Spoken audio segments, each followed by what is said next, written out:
maadaama ay muhiim tahay in la helo siyaasado iyo qorshe hawleedyo ku qotoma socodsiinta adeega dawliga ah ee ay wasaaraddu u hayso shacabka waxaa lagama maarmaan ah in la helo tub la raaco sidaas awgeed waxa wasaaraddu diyaarisay siyaasadaha iyo qorshe hawleedyada kala ah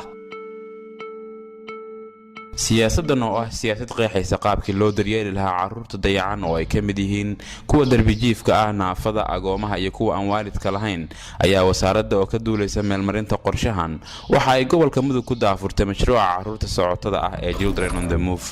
Mashruucan ayaa ujeedkiisu yahay in la joojiyo safarka sharci darrada ah ee ay galaan carruurta iyo dhalinyarada amaba waxa loo yaqaan tahriibta. afar degmo oo ka mid ah dawladda Puntland oo kala ah Gaalkacyo, Buuhoodle, Boocama iyo Boosaaso ayaa laga hirgeliyay xarumo caqli celin iyo la talin maskaxeed loogu sameeyo carruurta daayarta ah iyo dhalinyarada. sidoo kale wasaaradda oo kaashanaysa hay'adda UNICEF waxa ay ka bilowday 9 gobol ee Puntland mashruuca daryeelka carruurta ee Child Protection. wuxuu mashruucu ka shaqeynayaa dhowrista carruurta iyo xoojinta gudiyada u qareema ilaalinta xuquuqda carruurta. si loo helo hooyo tayo leh oo soo saari karta qoys wanaagsan qaybna ka qaadan karta go'aanada masiiriga ah ee dalka wasaaradda haweenka iyo hay'adda GCBD waxa ay bilaabeen inay abuuraan fursado shaqo oo ku saleysan kobcinta aqoonta gabdhaha isla markaana waxa wasaaraddu dhiirigelinta waxbarashada gabdhaha iyo xuquuqda carruurta ka hirgelisay gobolada kala ah Nugaal, Bari iyo Mudug waxaana la gaaray 2,000 oo carruur ah.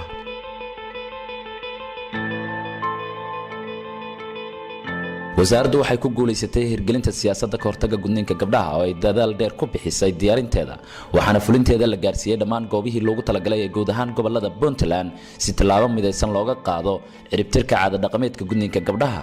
dadaal isdaba jooga kadib wasaaradda haweenka waxay ku guuleysatay inay samayso baaqi heer bulsho ah oo lagu cadeynayo joojinta gudista gabdhaha iyadoo la adeegsanayo culumoodiinka odayaal dhaqameedka qaybaha bulshada iyo dhibanayaasha saamaynta baan uu ku yeeshay gudniinku. taasi waxa ay fududeysay in Puntland ay martigeliso kulan heer qaran ah kaas oo ay ka soo qayb galeen culumoodiinka iyo saxaafadda ku hawlan joojinta gudniinka gabdhaha ee ku kala sugan dhammaan gobolada Soomaaliya.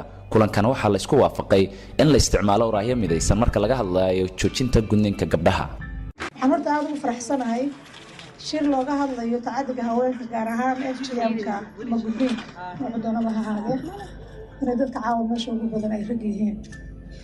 waxaan ku tarjumayaa markaa inaad leedihiin gabdhaha aan la gudin baan doonaynaa.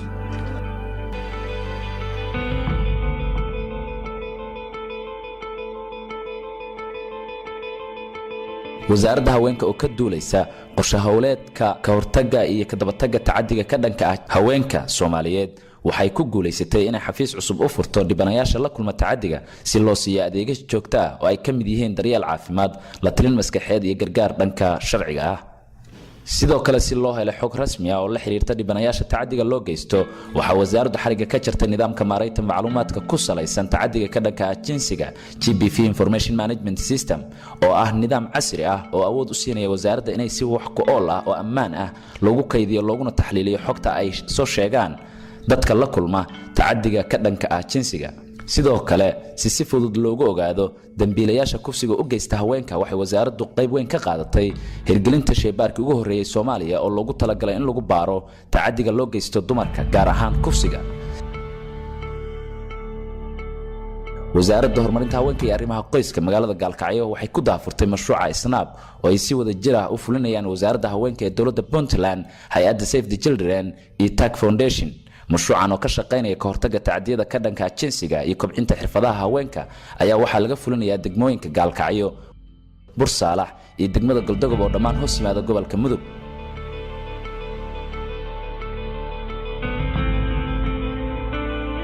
wasaaradda haweenku waxa ay dhameystirtay siyaasadda awoodsiinta haweenweynaha Puntland. siyaasaddan ayaa xoogga saaraysa horumarinta haweenka ee dhinacyada dhaqaalaha, waxbarashada, siyaasadda iyo shaqooyinka, taas oo hadda u diyaarsan in la horgeeyo shirka golaha xukuumadda si goluhu u falanqeeyo. wasaaraddu waxay tababaro iyo xog isweydaarsiyo looga hadlayay doorka ay haweenku ku yeelan karaan siyaasadda ka qabatay dhammaan deegaanada Puntland. wasaaradda oo ka duulaysa helidda qoondada saxda ah ee haweenku ku leeyihiin ka qaybgalka siyaasadda heer qaran iyo mid deegaan ayaa bilowday mashruuca awoodsiinta haweenka Puntland ee Jewe. mashruucan oo qayb ka qaatay in haweenku heli karaan wacyigelinno iyo tababaro ku saabsan iskaashiga haweenka iyo qaabka haweenku uga qaybgeli karaan siyaasadda dalka. ururada GECBD iyo samafal oo kaashanaya wasaaradda haweenka ayaa ku guuleystay daboolidda baahiyo badan oo ay qabeen dumarku. in la baro dumarka farsamooyinka gacanta sida harqaantolista iyo cunno karinta oo ah xirfado si weyn wax uga bedelay nolosha dumarkaas ayaa ka mid ah guulaha laga gaaray kobcinta garaadka iyo dhaqaalaha haweenka Puntland. xaalad nololeed oo qallafsan ayaa mar qura soo food saartay badi deegaanada Soomaalida sanadkii la soo dhaafay ee 2017. abaar isdaba joogay ayaa saameyn ku yeeshay nolosha kumanaan qoys. wasaaradda haweenka oo ka duulaysa sidii dadkaas ay u heli lahaayeen gargaar aadannimo oo degdeg ah oo lagu gaarsiiyo goobahooda ayaa bilowday inay kooxo hawleedyo loo diro deegaanada miyiga ee ka fog laamiga si xogtooda loola wadaago laamaha kala duwan ee dawladda, hay'adaha maxalliga ah, kuwa caalamiga ah iyo dalalka sida dhow ula shaqeeya Puntland.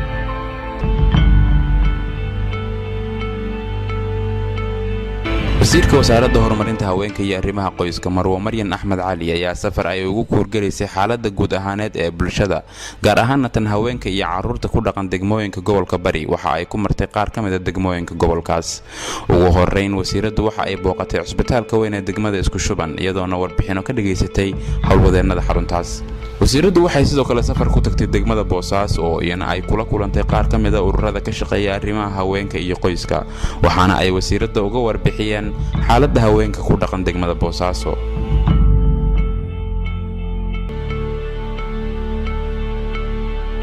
wasiirka wasaaradda horumarinta haweenka iyo arrimaha qoyska Puntland Marwo Maryan Axmed Cali oo kurgalaysa xaaladda gobolka Karkaar ayaa waxay booqatay xarunta haweenka iyo xabsiga dhexe ee magaalada Qardho.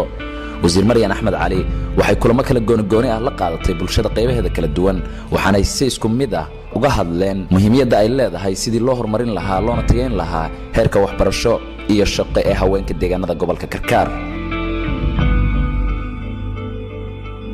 wasaaradda haweenka ayaa xariga ka jirta xafiisyo ay wasaaraddu markii ugu horeysay ka furtay degmooyinka Taleex iyo Dharkeengeeyo oo ka tirsan gobolka Sool waxaana wasaaraddu ku sameysay xafiisyadaas qalabayn isla markaana waxaa loo magacaabay shaqaale u taagan ka jawaabidda baahida dadka deegaanka.